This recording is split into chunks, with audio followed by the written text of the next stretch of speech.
Este amplificador amplifica o nível do sinal de entrada, mas inverte a sua polaridade. Este circuito pode ser utilizado para amplificar sinais contínuos e alternados, assim como sinais de áudio. O ganho é modificado de forma simples bastando mudar o valor de uma resistência.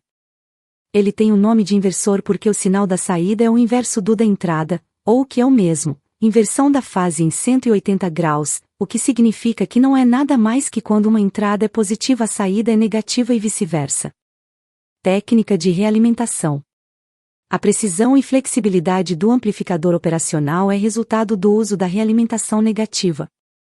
Utilizando este método geralmente melhoramos as características da operação, ainda que se sacrifique uma grande parte do ganho, o fator de amplificação.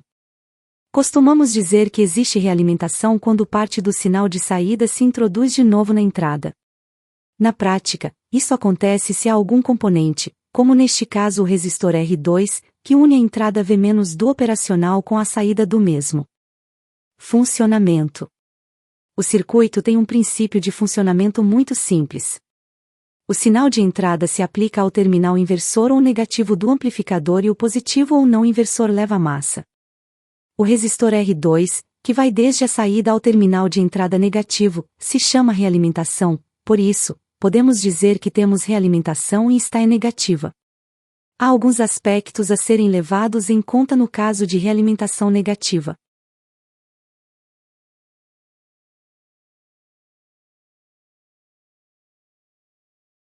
A tensão de saída será Vs igual menos R2 dividido por R1, multiplicado por VE, sendo o ganho a relação entre R2 por R1, ou seja, o fator de amplificação pelo qual se deve multiplicar a tensão de entrada para calcular a tensão de saída. O signo menos é o resultado da inversão de sinal que realiza o circuito. Os amplificadores operacionais se alimentam normalmente de maneira simétrica, ou seja, com duas fontes de alimentação. Uma positiva e outra negativa, conectadas em série de maneira que o ponto de união entre elas corresponde à tensão zero.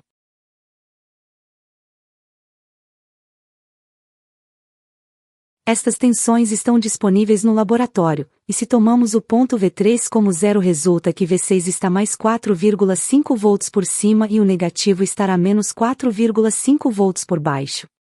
Concluindo, se utilizam 3 pilhas para alimentação positiva e outras 3 para negativa, tomando o ponto de união de ambas como a massa do circuito.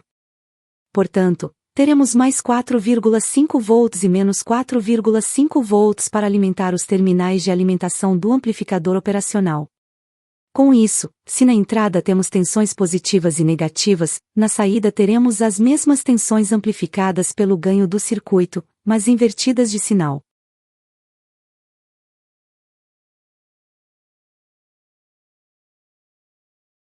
No circuito colocamos 2 diodos LED em inverso, de forma que um, LD8, se ilumina com tensões positivas e outro, LD7, com tensões negativas na saída. Neste circuito o ganho é 1, já que os dois resistores, R1 e R2, são iguais. Desta forma, podemos, tocando nos pontos de união de cada uma das pilhas, V1 a V6, introduzir na entrada input, por exemplo menos 3 volts, obtendo na saída mais 3 volts. As tensões de entrada aparecem na saída modificadas de polaridade. Desta forma, quando se aplicam tensões negativas à entrada o LED 7 se iluminará, que indica saída com tensão positiva e vice-versa. Experimento. Agora podemos trocar o resistor de realimentação R2 por um de 100K e R1 por outro de 47K, de forma que o ganho é de um pouco mais de 2, de maneira que se introduzirmos as tensões que indicamos antes veremos que para as tensões de 3 e 4,5 volts, tanto positivas como negativas, a luminosidade do diodo não varia, porque a tensão de saída é a máxima.